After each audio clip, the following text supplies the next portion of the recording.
Bonjour à tous et bienvenue dans cette vidéo, c'est Max et TK et aujourd'hui on se retrouve pour apprendre à comment migrer son site WordPress du local à en ligne sans coder et tout ça en quelques minutes seulement. Alors, pour démarrer cette vidéo, vous allez avoir besoin de deux choses. La première, ça va être d'un site en local sur lequel vous avez déjà développé votre site WordPress. Donc moi c'est celui-ci, Deliver Big Impact in Marketing. Peut-être que certains d'entre vous ont reconnu un template tout fait. Donc ça c'est mon site local et vous aurez besoin d'un site WordPress en ligne vierge. Donc là j'ai pris un petit URL qui traînait sur un de mes hébergeurs par rdv.com et vous voyez donc c'est vraiment un site WordPress qui est totalement vierge, c'est celui qu'on a dès le départ sans rien ajouter. Alors la première chose qu'on va faire c'est qu'on va se rendre dans les extensions, tac, et on va installer la fameuse extension que vous connaissez certainement, et sinon vous allez découvrir All-in-One WP Migration, qui est vraiment une extension très pratique lorsque vous voulez migrer un site en ligne.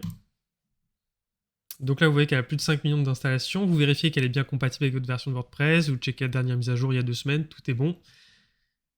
On est bon. Vous la téléchargez. Vous activez le plugin.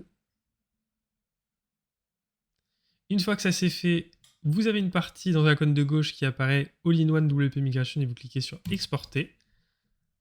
Et vous faites tout simplement Exporter vers Fichier. Et vous prenez pas plus la tête que ça. Donc à partir de ce moment-là, la préparation de l'exportation est en cours. Donc là, il va exporter vos fichiers. Et moi, je vais vous retrouver. Bon, visiblement, ça va assez vite. En même temps, c'est un site de base pour moi. Il n'y a que 72 MO. Télécharger localhost. Vous faites télécharger.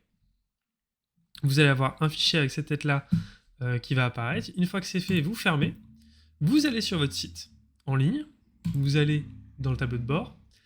Attention, étape importante, vous allez supprimer tout ce qui existe déjà sur votre site. Donc les articles, vous les supprimez, vous allez dans la corbeille, vous supprimez définitivement, vous checkez vite fait les catégories, bon, il n'y a pas de catégorie, vous checkez les médias, pas de médias normalement, vous checkez les pages, vous en avez toujours 2, tac, action groupée, mettre à la corbeille, appliquer, on n'oublie pas de vider la corbeille, vider la corbeille,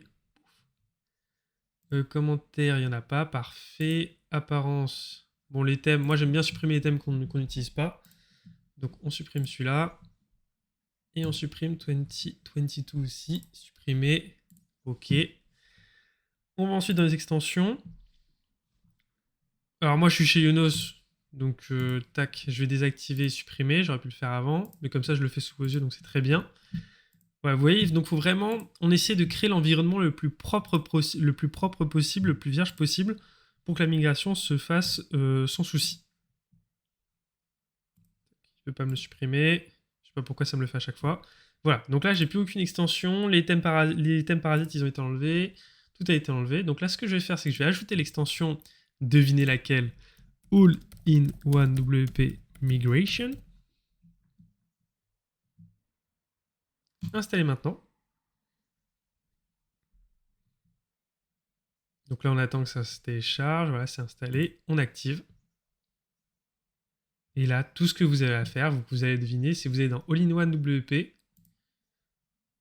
vous cliquez sur Importer, vous faites tout simplement Importer depuis Fichier, vous récupérez ici votre fichier WordPress et vous lancez le téléchargement. Donc là, moi je vous retrouve une fois que le téléchargement est fini.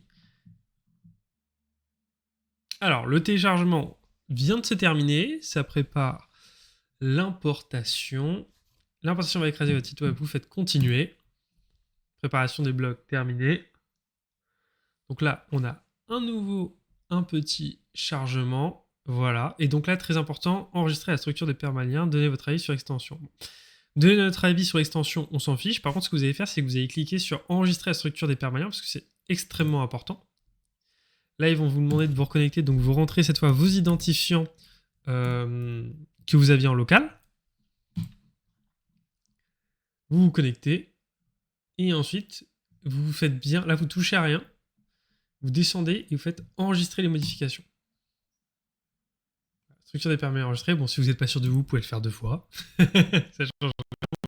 Voilà. Et là, normalement, si je clique sur exemple YouTube, on est bien sur para-rdv.com et j'ai bien mon site comme je l'avais sur mon local qui vient d'être migré.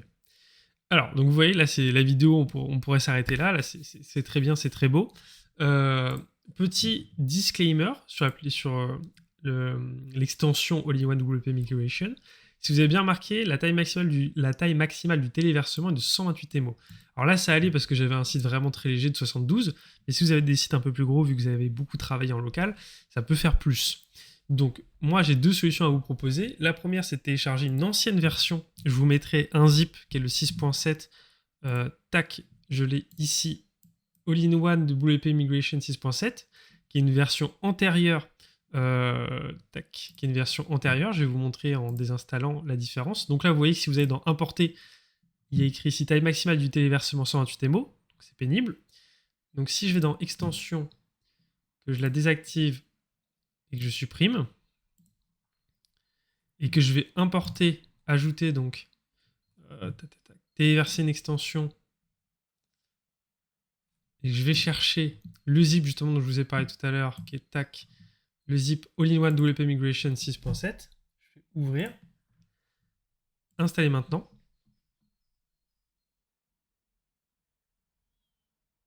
Donc là, petit chargement, c'est bon. Activer l'extension. Et là, vous allez voir toutes les différences. En fait, c'est une version antérieure. Et avant, ils laissaient plus de liberté au niveau du poids du fichier à importer. Donc quand vous allez dans All-in-One WP Migration, quand vous alliez dans Importer, vous aviez 512 MO de disponibles. Donc vous voyez, déjà là, on a multiplié par 4, enfin, par un peu moins de 5 fois le poids que vous pouvez importer. Donc c'est super intéressant. Et si jamais c'est pas encore suffisant, vous avez All-in-One WP Migration 100 Gb qui a été fait par, alors je sais plus quel mec, je vais vous mettre le lien de la vidéo dans la description. Un mec qui a modifié l'extension pour pouvoir permettre de importer des sites jusqu'à 100 Go.